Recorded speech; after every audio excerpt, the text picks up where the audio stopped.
that Sophie Cunningham is officially out for the rest of the season with a torn MCL. And Sophie Cunningham's sister was none too happy about it and slammed the WNBA. And I even told my mom because she tweeted something. I was like, no, Mom, I get it. The Indiana Fever's 2025 season has been a relentless descent into chaos, and Sophie Cunningham's devastating injury at the hands of Bria Hartley has pushed the team and the WNBA into a full-blown crisis. This isn't just about one player going down. It's about a league failing its athletes, a team unraveling under pressure, and a fan base screaming for accountability. The Fever, already battered by injuries and dysfunction, are now grappling with the loss of their heart and soul, while the WNBA faces accusations of enabling dangerous play. With Caitlin Clark sidelined, lawsuits looming, and Commissioner Kathy Engelbert under fire, this season has become a nightmare that threatens to redefine women's basketball for all the wrong reasons. It happened in a flash during the Fever's August 17, 2025, game against the Connecticut Sun. Sophie Cunningham, the Fever's fiery enforcer, was stationed under the basket when Sun guard Bria Hartley drove in, passed to the corner, and crashed into Cunningham's right knee. The collision wasn't subtle. Hartley's momentum sent Cunningham crumpling to the floor, clutching her leg in agony. Teammates Lexie and Aliyah Boston rushed to shield her, but the damage was done. Cunningham, tears streaming, was helped to the locker room, ruled out for the game, and later diagnosed with a torn MCL, ending her season. The Fever announced she'd undergo surgery, with a recovery timeline of 4 months, but the emotional toll was immediate.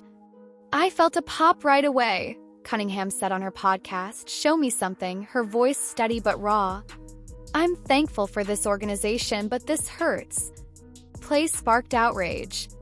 Fans flooded social media, calling it a targeted hit.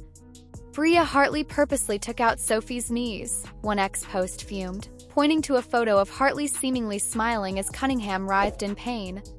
Others echoed the sentiment.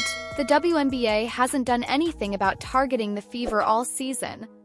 "This league is a dump." Cunningham's family didn't hold back either. Her sister, Lindsay, blasted the league on X. "At WNBA, maybe you should focus less on fining players for commenting on your poor officiating and more about hiring officials that are able to call a consistent game and protect your athletes." Her mother, Paula, called Hartley mean and out of control, accusing her of a pattern of reckless play in a now-deleted post. The sentiment was clear. This wasn't an accident, it was personal. Hartley's reputation as a dirty player fueled the fire. Earlier in 2025, she was ejected for pulling Angel Reese's hair and committing a flagrant foul on Skylar Diggins-Smith. Days before Cunningham's injury, she slammed Rebecca Allen to the floor by her head. Fans and analysts pointed to a pattern. "Hartley's a career ender," one claimed, citing her history of aggressive plays. Yet, the WNBA took no action. No foul was called, no review conducted. The lack of accountability left fans livid, with some demanding a civil rights investigation into the league's officiating culture, arguing it fails to protect players. "This isn't basketball, it's UFC with sneakers," one fan posted, capturing the growing frustration. Cunningham, however, took a different stance. On her podcast, she defended Hartley, her longtime friend, saying, "There was no ill intent. I was just in the wrong spot at the wrong time. Bria would never try to hurt me." She even called out her mother's inflammatory tweet.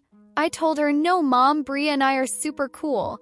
WNBA analyst Rachel Demita agreed, noting on her Courtside Club podcast that the play was an unfortunate accident, not malice, despite Hartley's out-of-control style.